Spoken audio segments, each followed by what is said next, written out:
evening, and welcome to Pakistan Today News from our London studio. I'm Chris Taylor. India has alerted Pakistan about a high-level flood risk in the Sutlej River. The Ministry of Water Resources says the Indian High Commission has formally informed Islamabad that heavy flows from Harike and Firozapur headworks could reach Pakistan today. The Punjab Disaster Management Authority has issued a high flood warning, placing 9 districts on alert, including Kasur, Okara, Pakpatan, Bahawalnagar, Vehari, Lodran, Bahawalpur, Multan, and Muzaffargarh. Authorities are closely monitoring the situation, with provincial institutions directed to prepare emergency measures as more rain and river flooding are expected in the coming days. In Afghanistan, the death toll from Monday's powerful earthquake has now climbed past 800.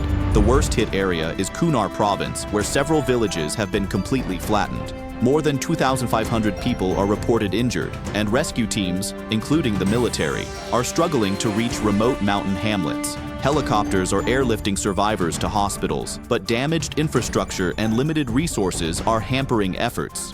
Pakistan has offered all possible support to Kabul, as officials warn the toll could rise further once more bodies are recovered. Closer to home, a government helicopter has crashed near Chilas in Gilgit-Baltistan, killing all 5 people on board. Authorities say the aircraft developed a technical fault during a test landing attempt. 2 pilots and 3 technical staff members were on board. Senior officials, including the FCNA commander, the Director General of GB Scouts, and the Commissioner of Diamer, rushed to the site as rescue teams worked to control the fire. The Chief Minister of Gilgit-Baltistan has expressed deep sorrow over the tragedy. At the Shanghai Cooperation Organization Summit, Prime Minister Shehbaz Sharif reaffirmed Pakistan's desire for peace and stable relations with all neighbors, stressing that extremism and terrorism pose a serious threat to regional security.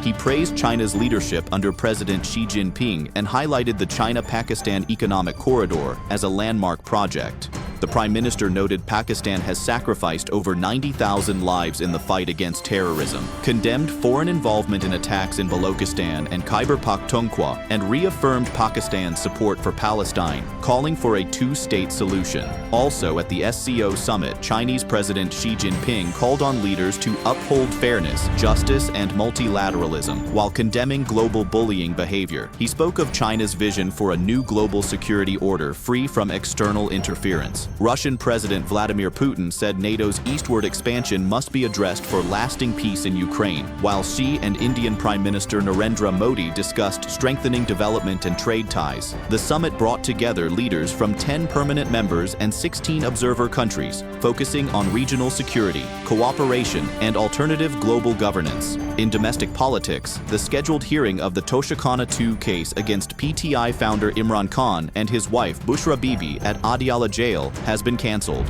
Court staff informed both prosecution and defense lawyers that the hearing would not proceed today. A new date is expected from the judicial complex in Islamabad. So far, statements of 11 out of 24 witnesses have been recorded, with cross-examinations completed. The decision follows a week of violent protests, sparked after a ride-hailing driver was run over by police, igniting anger over parliamentary privileges. At least 6 people have died in riots across several cities, including Yogyakarta and Makassar. Authorities have tightened security with checkpoints and patrols, while student and civil society protests have been postponed. The president has warned that anarchic demonstrations threatening lives or property will face strict legal action. That's all for now. You're watching Pakistan Today News from our London studio. I'm Chris Taylor.